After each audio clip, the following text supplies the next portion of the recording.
الحمد لله رب العالمين والصلاة والسلام على سيد المرسلين وعلى آله وصحبه أجمعين أما بعد فقد قال الله تعالى في كلامه الكريم والفرقان الحميد أعوذ بالله من الشيطان الرجيم بسم الله الرحمن الرحيم قل إن صلاتي ونسكي ومحياي ومماتي لله رب العالمين لا شريك له وبذلك أمرت وأنا أول المسلمين وقال النبي صلى الله عليه وسلم من وجد سعة فلم يضح فلا يقربن مصلانا او كما قال علیہ الصلاۃ والسلام۔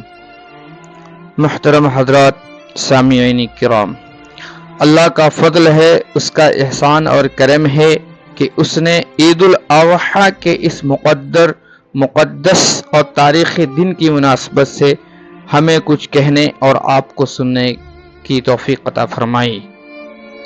ابھی میں نے قرآن کریم کی ایک آیت کا تھوڑا سا حصہ رسول پاک صلی اللہ علیہ وسلم کی ایک مبارک حدیث پڑھی ہے۔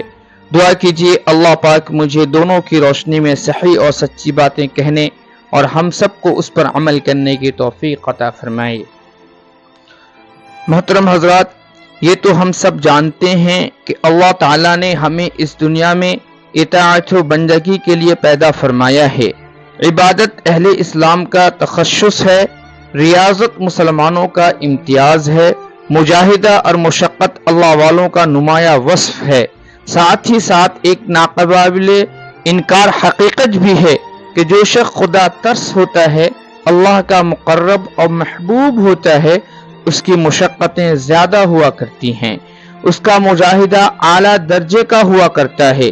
چنانچہ حضرت آدم علیہ السلام سے لے کر خاتم النبیین سرور کائنات صلی اللہ علیہ وسلم تک انبیاء کرام کی پوری تاریخ شاہد ہے کہ اللہ کی راہ میں جتنی تکلیفیں حضرات انبیاء کرام علیہ السلام نے اٹھائیں، کسی اور نے اس کی جھلک بھی نہیں دیکھی۔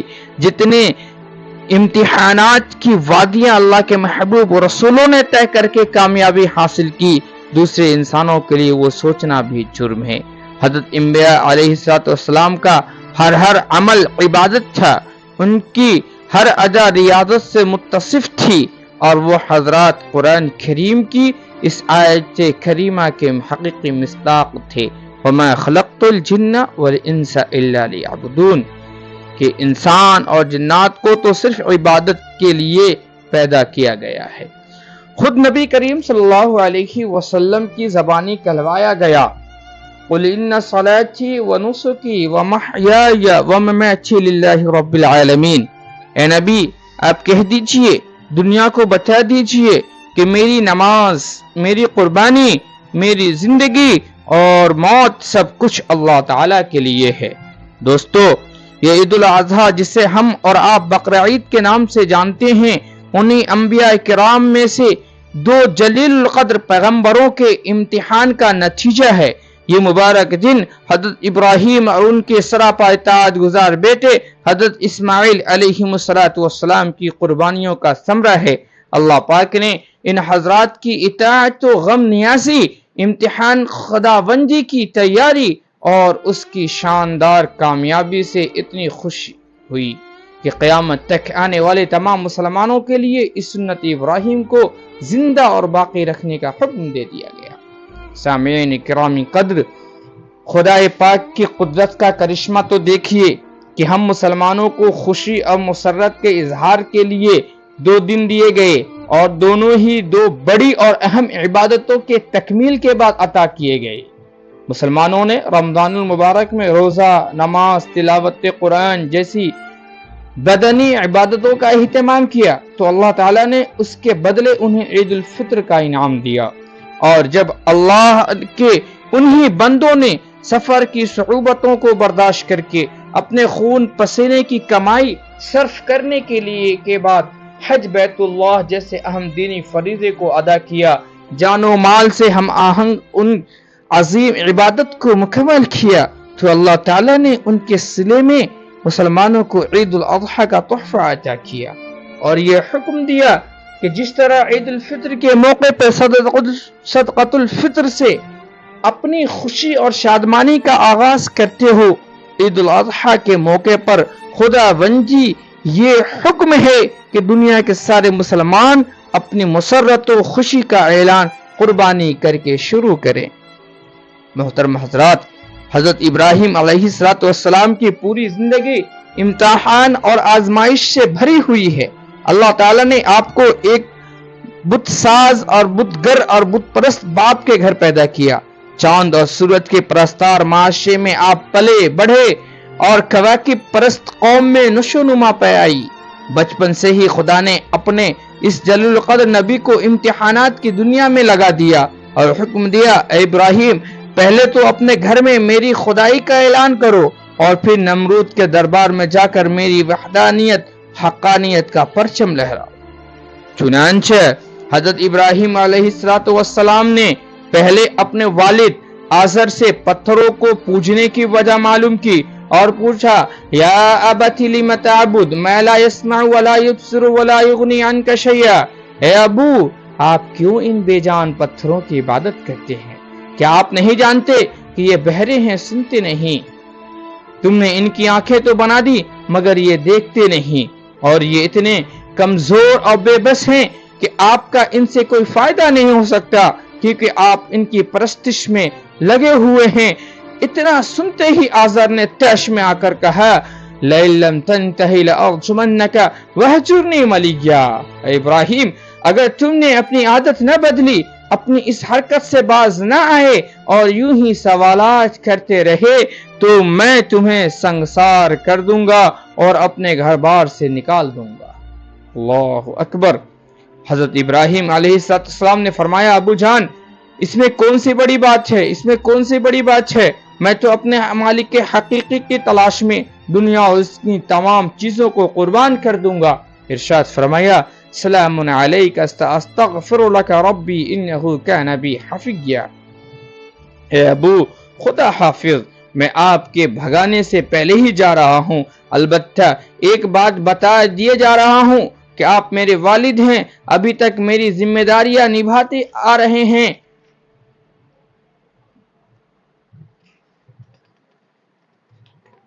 اس لیے میں اللہ سے آپ کے لیے مغفرت کی درخواست کروں گا۔ میرا پروردگار بڑا ہمدرد اور مہربان ہے۔ حضرات کرام، حضرت ابراہیم علیہ السلام کا یہ پہلا امتحان تھا۔ اس کے بعد ایک ایک مرحلہ وہ بھی آیا جب آپ کو خدا تعالیٰ کی معرفت حاصل ہو گئی، ستاروں کی حقیقت سے آپ واقف ہو گئے، چاند و سورج کی طاقت آپ پر عیاں ہو گئی، آپ نے یقین کر لیا کہ یہ ستارے، چاند اور سورج قیامت تک معبود نہیں ہو سکتے جب یہ اپنی بقا کے ذمہ دار نہیں، انہیں اپنے آپ پر کنٹرول نہیں، نکلنے اور ڈوبنے میں یہ دوسرے کے اشارے کے پابند ہیں، تو بھلا یہ کیسے خدا ہو سکتے ہیں؟ انہی احساسات و جذبات کے نتیجے میں بتوں کو توڑنے کا مشہور واقعہ پیش آیا۔ میں اس تفصیل میں جانا نہیں چاہتا ورنہ اصل بات رہ جائے گی۔ مختصر عرض یہ، حضرت ابراہیم علیہ السلام نے نمرود کے دربار میں خدا کی حقانیت اور اس کی وحدانیت کا جھنڈا بلند کرنے کے بعد مصر کی طرف ہجرت فرمائی اور تبلیغ دین کے لیے گھر بار سب چھوڑ دیا۔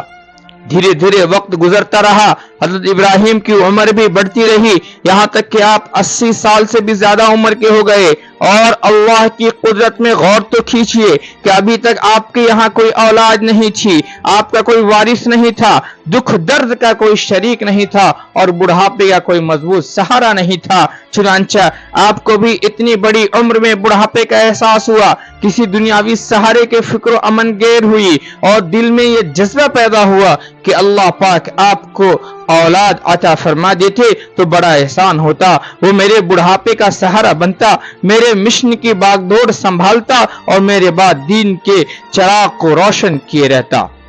آپ نبی تو تھے ہی، نا امیدی خلاف شان تھی۔ فوراً اللہ کے دربار میں ہاتھ اٹھا کر عرض کیا، رب هب لی من الصالحین، اے اللہ آپ خوب جانتے ہیں ابھی تک میری جھولی خالی ہے، اولاد کی نعمت سے ہم محروم ہیں، اے آقا بڑھاپے میں اولاد کی کمی کا احساس ہو رہا ہے، لہٰذا ہمیں ایک ایسا فرزند عطا کیجیے جو نیک صالح ہو، صلاح تقوی گزار ہو۔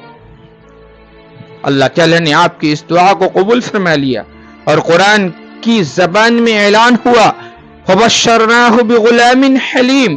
اللہ نے فرمایا ابراہیم تم نے تو صالح اولاد مانگی تھی، نیک فرزند کی درخواست کی تھی، سنو ہم اسے نیک بنانے کے ساتھ ساتھ حلیم اور بردبار بھی بنائیں گے۔ ہم جانتے ہیں اسے تو ابھی امتحانات کی وادیاں طے کرنی ہیں، اس لیے مشقتوں اور پریشانیوں کو برداشت کرنے والا بھی بنائیں گے۔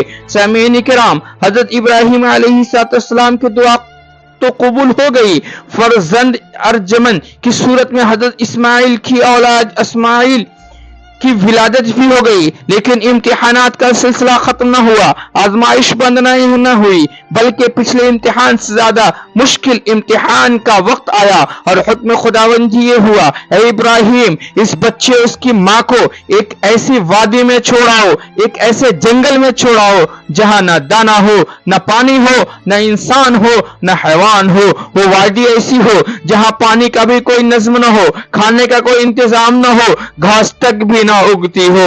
حضرت ابراہیم علیہ السلام سمجھ گئے یہ بھی امتحان کا ایک پرچہ ہے، ایک پیپر ہے اور مجھے اس میں بھی کامیابی حاصل کرنی ہے۔ چنانچہ بیوی بچے کو ساتھ لیا، ایک مشکزہ میں پانی اور کچھ کھجورے لے کر روانہ ہو گئے۔ چلتے چلتے جب اس مقام پر پہنچے جسے خداوندی نے وادی غیر ذی زرع کے نام سے یاد کیا، تو وہاں حضرت ہاجرہ حضرت اسماعیل علیہ السلام کو چھوڑا اور پھر اونٹ کی نکیل پکڑ کر جانے لگے۔ حضرت ہاجرہ نے ادھر ادھر نظر دوڑائی تو انہیں بڑا تعجب ہوا، عجیب سا منظر لگا اور کہنے لگے میاں کہاں جا رہے ہو؟ ہمیں اس بے آب و گیا وادی میں کس کے سہارے چھوڑے جا رہے ہو؟ آپ یہاں ہم کیسے رہیں گے؟ کم از کم میرا تو نہیں، اس معصوم بچے کا بھی تو خیال کر لیا ہوتا جسے رو رو کر بڑھاپے میں خدا سے مانگا تھا۔ اس فرزند پر کچھ رحم کرتے جسے آپ نے بڑھاپے کا سرمایہ تصور کیا تھا۔ مسلمانوں غور تو کرو، حضرت ابراہیم علیہ السلام کے بھی کچھ ارمان تھے، ان کے بھی کچھ احسانات و جذبات تھے۔ اکلوتے بیٹے کی محبت، بیوی کے لیے دل میں نرم گوشہ تھا، اپنے بچوں کے ساتھ رہنے کی تمنا آرزو تھی، لیکن حکم خداوندی کے سامنے ان تمام چیزوں کو نظر انداز کر دیا اور فرمایا اے ہاجرہ میں تمہیں اور اسماعیل کو اللہ کے حوالے کر کے جا رہا ہوں، یہی اللہ کا حکم ہے، ہمیں اس پر راضی رہنا ہوگا۔ اللہ اکبر۔ سامعین کرام، حضرت ہاجرہ بھی نبی کی بیوی تھی، خدا رسیدہ بزرگ خاتون تھی۔ اتنا سننا تھا کہ دامن خلیل کو چھوڑا اور رب جلیل کا واسطہ دے کر کہنے لگی میاں جائیے اور ہماری طرف سے مطمئن ہو کر جائیے، وہ خدا جس نے بچپن میں آپ کو ظالم قوم سے محفوظ رکھا، وہ اللہ جس نے نمرود کی دہکتی آگ میں آپ کی حفاظت کی، آج آپ اسی کے حکم سے ہمیں یہاں چھوڑ کے جا رہے ہیں، مجھے یقین ہے وہ اللہ یہاں ہماری بھی حفاظت فرمائے گا۔ دوستو کتنی اونچی بات کہی حضرت ہاجرہ نے، سچ ہے یہی مائیں تھی جن کی گود میں اسلام پلتا تھا، یہی مائیں تھی جن کی گود میں اسلام پلتا تھا، انہی کے گودوں میں انسان نور کے سانچے میں ڈھلتا تھا۔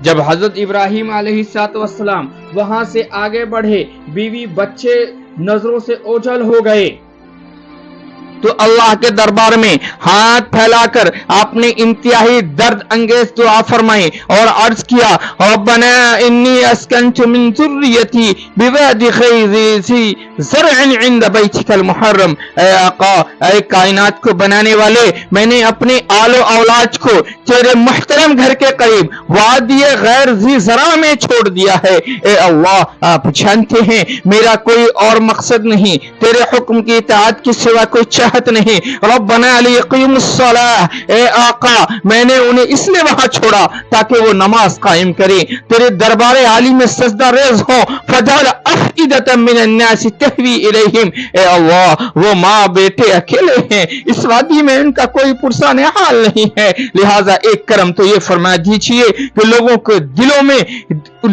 کے دلوں کو ان کی طرف مائل کر دیجئے، وارزقہم من الثمرات لعلہم یشکرون، اور اے اللہ دوسرا کرم یہ فرما دیجئے کہ وہ زمین کاشتکار کے قابل نہیں، زراعت کے قابل نہیں، کھیتی باڑی کے قابل نہیں، لہذا پھلوں کا رزق ان کے لیے مہیا کرا دیجئے تاکہ وہ آپ کی نعمت کے قدرداں شکر گزار ہو جائیں۔ اللہ اکبر۔ سامعین کرام، یہ ایک نبی کی دعا تھی اپنے معصوم بچے صابر شاکر بیوی کے لیے، اور اللہ کے ایک چہیتے پیغمبر کی درخواست تھی جو مقبول ہوئی، اور جس سے آج پورا عرب فیض اٹھا رہا ہے۔ سبحان اللہ۔ اس واقعہ کے بعد حضرت ہاجرہ حضرت ابراہیم علیہ السلام کو لے کر وہاں رہنے لگے، جو کھجور پانی لے کے گئے تھے۔ ابھی تک وہاں کھانا پینا بھی استعمال ہو رہا تھا، لیکن کچھ دنوں کے بعد جب سب کچھ ختم ہو گیا، حضرت اسماعیل علیہ السلام کو پیاس لگی تو حضرت ہاجرہ بے قابو ہو گئیں۔ حضرت ہاجرہ کا دل ماں کا دل تھا، بچے کی طرف اشدت پیاس کو دیکھ کر بے چین ہو گئیں اور پانی کے لیے نکلیں۔ جب قریب کہیں پانی نظر نہ آیا تو صفا نامی پہاڑی پر چڑھ گئیں کہ شاید بلندی سے کہیں پانی کے آثار مل جائیں، مگر جب وہاں سے مایوسی ہوئی اور بچے کا خیال آیا تو دوڑتی ہی بچے کے پاس چلی آئیں، لیکن حضرت اسماعیل کی پیاس میں اضافہ ہوتا رہ گیا، ان کی طرف بڑھتے چلی گئی۔ حضرت ہاجرہ اس بار انہیں چھوڑ کر مروہ پہاڑی پر گئیں کہ ہو سکتا ہے یہاں سے کہیں پانی نظر آ جائے، لیکن یہاں بھی کچھ ہاتھ نہ آیا۔ حضرت اسماعیل کا خیال آیا کہ پھر واپس آ گئیں، اور اسی طرح 7 مرتبہ حضرت ہاجرہ صفا اور مروہ پر چڑھی اتری۔ ایک شاعر نے اسی کو یوں بیان کیا: صفا مروہ پہاڑی پر تلاش آب میں دوڑی، بلند و پست میں فکر شے نایاب میں دوڑی، کبھی اس سمت جاتی تھی کبھی اس سمت جاتی تھی، خیال بچے کا آتا تھا تو فوراً لوٹ آتی تھی۔ دوستو، یہ وہ سنت ہاجرہ ہے جسے سعی بین صفا والمروہ کہا جاتا ہے۔ اللہ کو حضرت ہاجرہ کی طرف اور بیتابی اتنی پسند آئی کہ قیامت تک حج کرنے والے مسلمانوں کے لیے یہاں کی سعی اور دوڑ ضروری قرار دے دی گئی۔ اللہ اکبر۔ اللہ تعالیٰ نے حضرت اسماعیل کی شدت پیاس کو دیکھا، حضرت ہاجرہ کی لگن اور بے چینی کو محسوس کیا، ان کے کانوں تک یہ آواز پہنچائی: اے ہاجرہ، ننھے اسماعیل کے پاس جاؤ، اب تلاش و جستجو کی ضرورت نہیں، اب پریشان ہونے کی ضرورت نہیں، ہم نے اسماعیل کے قدموں میں پانی کا نظم کر دیا ہے۔ چنانچہ جا کے دیکھا تو جہاں حضرت اسماعیل ایڑیاں ڈگر رہے تھے اسی جگہ سے سرد اور شیریں پانی کا چشمہ بہ رہا تھا۔ حضرت ہاجرہ نے میڑ باندھی اور فرمایا: زم زم زم زم، ٹھہر جا ٹھہر جا۔ اس کو ہمارے یہاں باندھ بولتے، باندھ باندھا، باندھ باندھی۔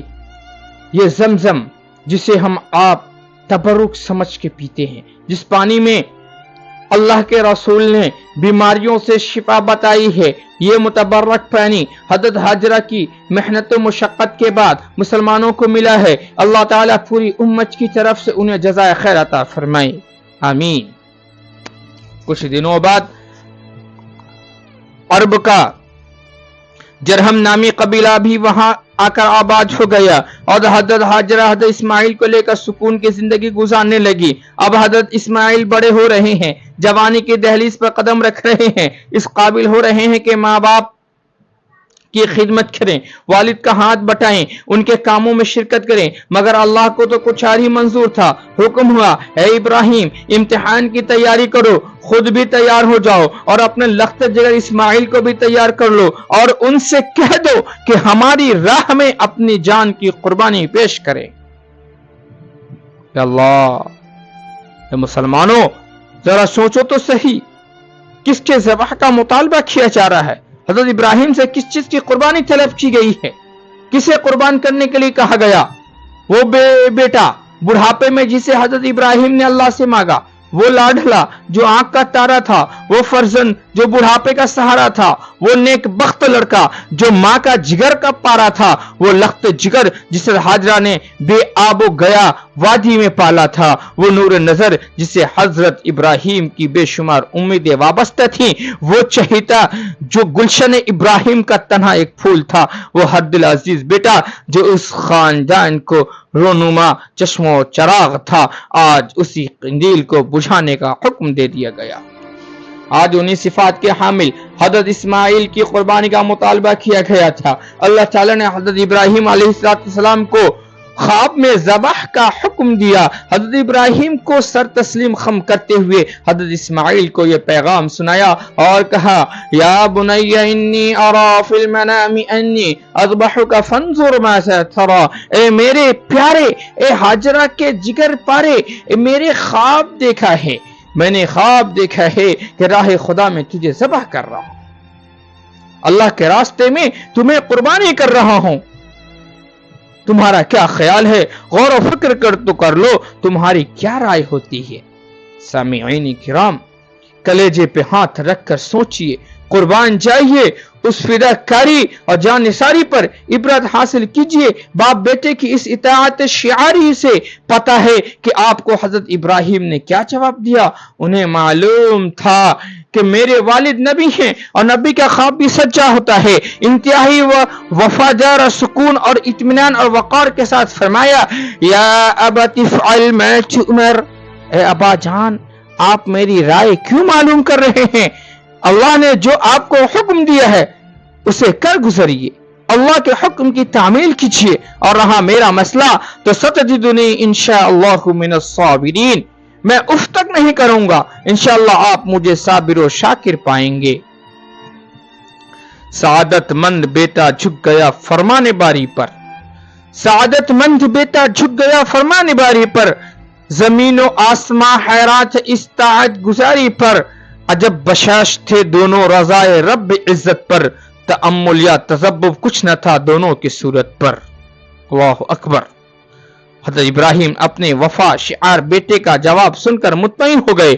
حضرت اسماعیل کو لے کر قربان گاہ کی طرف روانہ ہو گئے. ادھر حضرت ابراہیم نکلے، ادھر شیطان حضرت حجہ کے پاس پہنچا، حضرت اسماعیل کے خلاف انہیں بھڑکانا چاہا. بیٹے کی قربانی کا حوالہ دے کر ان کے دل میں حضرت ابراہیم کے متعلق نفرت و کدورت پیدا کرنے کی کوشش کی، مگر جب وہاں سے ناکام ہوا تو حضرت ابراہیم کے پاس پہنچا اور کہنے لگا میاں کہاں جا رہے ہو؟ بیٹے کو قربان کرنے. ذرا غور و فکر تو کر لو، ذرا سوچو تو صحیح، بھلا کوئی باپ اپنے بیٹے کو قتل کرتا ہے؟ یہ اللہ کا کیسا حکم ہے؟ دنیا میں آج تک کسی کو ایسا کرتے ہوئے دیکھا ہے؟ حضرت ابراہیم فوراً سمجھ گئے یہ کمبخت شیطان ہے اور ہمیں اس امتحان میں ناکام کرانا چاہتا ہے. پتھر اٹھا کر اسے مارا. شیطان نے پھر آگے بہکایا، حضرت ابراہیم نے دوبارہ پتھر مارا، پھر وہ آیا، اس کے بعد بھی حضرت ابراہیم نے اسے مار بھگایا. اللہ نے حضرت ابراہیم کے اس عمل کو قیامت تک کے لیے زندہ اور باقی رکھا. حاجیوں سے پوچھئے آج بھی انہیں رمی جمار کرنی پڑتی ہے. بہرحال حضرت ابراہیم مقام ذبح پر پہنچ گئے، حضرت اسماعیل کو لٹایا اور چھری تیز کرنے لگے. مسلمانوں عجیب سماج تھا وہ، زمین بھی خاموش تھی، آسمان بھی ساکت تھا، چرند پرند سب خاموش تھے، ہواؤں نے چلنا بند کر دیا، کلیوں نے چہچہانا چھوڑ دیا، ساری مخلوق حیران و ششدر تھی کہ کیا ہونے جا رہا ہے. زمین سہمی پڑی تھی، آسمان ساکت تھا بیچارہ. زمین سہمی پڑی تھی، آسمان ساکت تھا بیچارہ. نہ اس سے بیشتر دیکھا تھا یہ حیرت کا نظارہ. حضرت ابراہیم علیہ السلام نے اپنی آنکھوں پر پٹی باندھی کہ کہیں آخری وقت میں بیٹے کی محبت اس کام سے روک نہ دے. حضرت اسماعیل کے گلے پر چھری رکھ دی. اللہ تعالی نے حضرت اسماعیل کی جگہ میڈیا وہاں رکھوا دیا اور چھری اسی کے حلق پر چلی. قرآن نے اسی امتحان کا نقشہ کھینچتے ہوئے اعلان فرمایا فلما اسلم وتلہ للجبین، جب باپ بیٹے نے ہمارے حکم کے آگے سر تسلیم خم کر لیا اور حضرت ابراہیم نے اپنے بیٹے کو پیشانی کے بل لٹایا. وَنَادَيْنَاهُ أَن يَا إِبْرَاهِيمُ قَدْ صَدَّقْتَ الرُّؤْيَا، کہ چونکہ ہم نے آواز لگائی اے ابراہیم تم نے اپنا خواب سچ کر دکھایا، اس عظیم امتحان میں بھی تم نے کامیابی حاصل کی. إِنَّا كَذَلِكَ نَجْزِي الْمُحْسِنِينَ، بھلائی کرنے والوں کے لیے ہمارے یہاں ایسا ہی بدلہ ہے، اچھائی کرنے والوں کو ہم اس طرح انعام و اکرام سے نوازتے ہیں. اور اتنا ہی نہیں بلکہ آج ہم اور آپ امتحان دیتے ہیں، ہمارے بچے امتحان دیتے ہیں، مدرسے کے طلبہ، اسکول کے طلبہ، کالج کے طلبہ سب امتحان دیتے ہیں. اگر امتحان سخت ہوتا ہے تو ہمارے بچے کہتے ہیں امتحان مشکل تھا، اسکول کے لڑکے کہتے ہیں امتحان سخت تھا. لیکن قربان جائیے اس امتحان ابراہیم کی عظمت و رفعت کہ اندازہ لگائیے اس امتحان کی سختی کا. یہاں تو خود امتحان لینے والا یہ کہہ رہا ہے ان ھذا ھو البلاء المبین، یہ تو بڑا واضح امتحان تھا، بڑا مشکل پرچہ تھا جسے ابراہیم نے پورا کر دکھایا. میری نگاہ نے جھک جھک کے کر دیے سجدے، میری نگاہ نے جھک جھک کے کر دیے سجدے، جہاں جہاں سے تقاضائے حسن یار چلا. یہ قربانی حضرت ابراہیم کی انہی قربانیوں کا نتیجہ ہے جو اس وقت سے لے کر آج تک امت مسلمہ کا شعار رہا ہے. صحابہ کرام نے اسی قربانی کے متعلق حضرت حضور پاک صلی اللہ علیہ وسلم سے معلوم کیا. ماہی الاضاحی یا رسول اللہ، اے اللہ کے رسول صلی اللہ علیہ وسلم، جو ہم قربانی کرتے ہیں، جانوروں کا خون بہاتے ہیں، اس کی حقیقت کیا ہے؟ آپ صلی اللہ علیہ وسلم نے ارشاد فرمایا ہی سنت ابیکم ابراہیم، یہ تمہارے باپ بزرگ باپ حضرت ابراہیم کی سنت ہے. صحابہ نے فرمایا، پوچھا ما لنا فیہا، اے اللہ کے نبی صلی اللہ علیہ وسلم اس میں ہمیں کیا ملے گا؟ آپ نے فرمایا لکل شعرۃ حسنۃ، کہ جانور کے ہر بال کے بدلے تمہیں ایک نیکی ملے گی. روایتوں میں کیا ہے کہ عید الاضحیٰ کے دن ابن آدم کا کوئی عمل خدا کے یہاں قربانی سے زیادہ محبوب اور پسندیدہ نہیں ہے.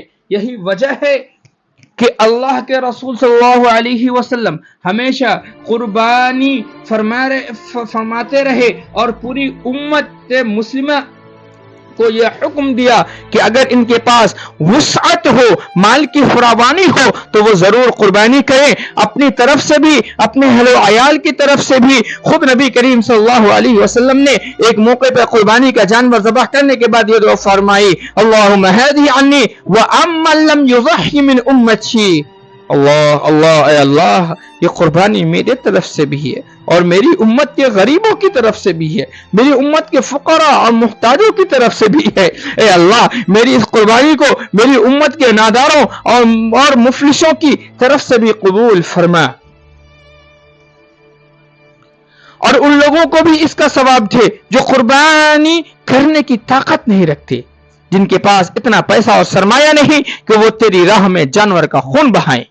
اس لیے مسلمانوں ہم بھی قربانی کریں اور شوق سے کریں اور پوری اخلاص و لحیت کے ساتھ کریں اور قرآن کی اس آیت پر یقین رکھیں لن ينال الله لحومها ولا دماؤها ولكن يناله التقوى منكم. اے اللہ کے دربار میں اے اللہ کے دربار میں ہماری قربانیوں کا گوشت نہیں پہنچتا، قربانی کا خون اللہ کے وہاں نہیں پہنچتا. اللہ تو ہمارے تقوی کو دیکھتے ہیں، ہمارے اخلاص دل کو دیکھتے ہیں، اللہ کے بارگاہ میں ہماری نیت دیکھی جاتی ہے. مسلمانوں قربانی کے بے شمار فضائل ہیں. قربانی کرنے پر اللہ کے بہترین ثواب اور اچھا بدلہ دینے کا وعدہ فرمایا ہے اللہ نے. اللہ کے رسول علیہ الصلوۃ والسلام نے فرمایا سمنونی ذعاکم فإنها علی الصراط متاکم. اے لوگو قربانی کی جانور کو خوب کھلاؤ، اس کی دیکھ ریکھ کرو، اسے کھلا پر کر خوب موٹا کرو، اس لیے کہ کل قیامت کے دن صراط کے باریک پل پر یہ تمہاری سواریاں ہوں گی، ان پر بیٹھ کر آسانی سے تم یہ مشکل پل پار کر لو گے. دوستو جہاں قربانی کی شریعت میں اہمیت ہے، اللہ کے نبی نے اسے کرنے کی ترغیب دی، وہیں قربانی نہ کرنے والوں کے لیے بڑی سخت وعیدیں ہیں. وہ لوگ جو روپے پیسے رکھ کر بھی قربانی نہیں کرتے، اللہ رسول نے ان پر انتہائی ناراضگی کا اظہار فرمایا ہے. آپ فرماتے ہیں من وجد ساعتا فلم یضحی فلا یقربن مصلانا. جو شخص استطاعت کے باوجود قربانی نہ کرے، اللہ نے اسے نوازا ہے پھر بھی وہ قربانی جیسی اہم عبادت کو انجام نہ دے. آپ فرماتے ہیں خبردار خبردار ایسا شخص ہماری عیدگاہ کے قریب نہ آئے، مسلمانوں کے اس خشوع میں وہ شرکت نہ کرے. اس لیے مسلمانوں ابھی وقت ہے قربانی کی تیاری کر لو، جہاں تک ہو سکے کوشش کر لو. اگر ہم نے ابھی تک قربانی کا ارادہ نہیں کیا تو اسی وقت قربانی کرنے کا عزم کر لیں. رسول پاک صلی اللہ علیہ وسلم کی اس وعید سے بچ جائیں. اگر اللہ کے نبی خوش ہیں تو یاد رکھیے ہماری دنیا بھی آباد اور انشاءاللہ آخرت میں بھی ہمیں کامیابی و سرخرو روئی حاصل ہوگی. اللہ پاک ہم سب کو اپنی مرضیات پر چلائے اور اس سنت ابراہیم کو پوری زندگی ادا کرنے کی توفیق عطا فرمائے. وآخر دعوانا الحمدللہ رب العالمین.